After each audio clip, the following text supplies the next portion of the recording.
renowned Toastmaster. So what is a hero? The Webster definition of a hero is a man of distinguished courage or ability, admired for his brave deeds and noble qualities. A person who, in the opinion of others, has heroic qualities or has performed a heroic act and is regarded as a model or ideal. I'm fortunate enough to have known someone who fits this definition.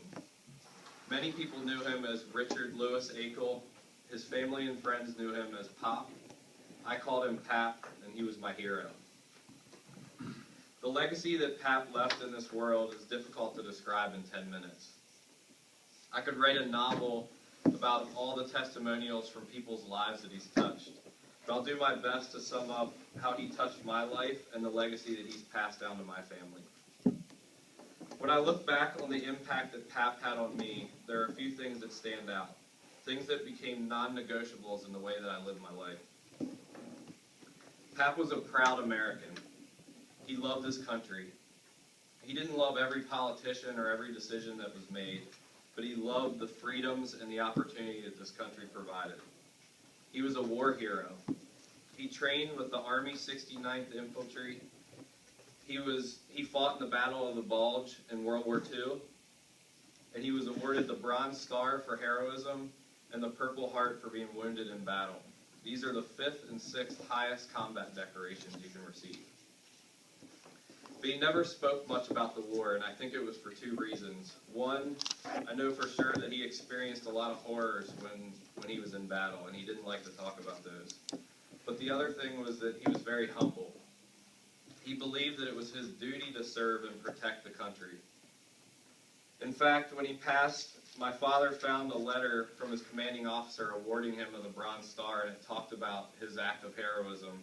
He never showed that letter to anyone until my father found it when he died.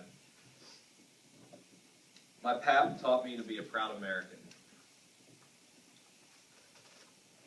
So Pap believed that everyone should be treated with respect. Even if you were somebody that he didn't necessarily care for, he still treated you like family with genuine kindness. He was the most selfless person I've ever encountered. Whether you were family or a perfect stranger, he always thought of others before himself. He was a leader in his church. He supported programs that assisted those in need, and he gave every second of his free time to serving others. My dad talks a lot about when there were heavy snows in Maryland, my grandfather would get out his snowblower and he would blow off his sidewalk. Next thing you know, he'd be at the neighbor's sidewalk blowing off his sidewalk, and before you knew it, he'd be 2 blocks down the road and everyone's sidewalk would be cleared. So I could tell you countless stories like this about my Pap. He was always looking for ways to help others, and he never expected even a thank you in return. My Pap taught me to treat everyone with respect and to always look for ways every day to help those in need. My Pap had an incredible love for and dedication to his family. He did everything he could to insulate them from the stresses of the world. My dad grew up somewhat poor, but he always mentions to me that he never really realized it until later in life. My Pap always found a way to provide the family with the things that they needed. The most impactful example for me of love and dedication to his family came later in his life.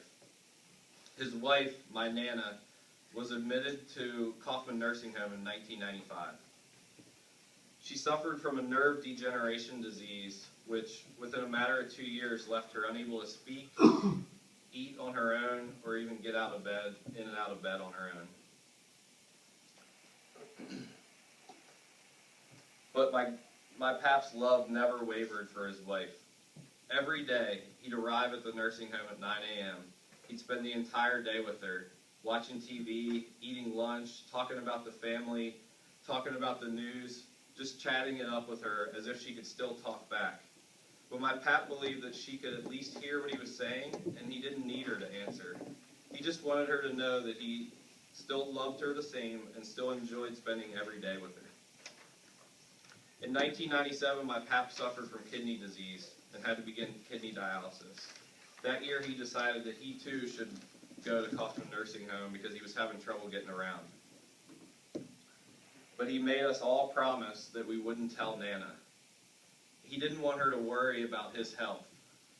So he moved in down the hall from her and continued the same routine every day. He'd wake up in the morning, get ready. At 9 a.m. he'd walk down the hallway, spend the day with her, watch TV, chat about the news and the family, eat lunch together. At 5 o'clock, he'd give her a kiss, tell her he loved her, and walk back down the hallway and spend the rest of the evening on his own. He happily continued this routine until she passed in 1999. All that time keeping his secret so that the love of his life was comfortable, relaxed, and not worried about his health. I'll never forget the way my Nana and Pap would say goodnight every night. When I was a little kid, I picked up on this, and it really stuck with me. They would kiss, then simultaneously say, "I love you," kiss again, and simultaneously say, "always." And they meant it. I love you, always.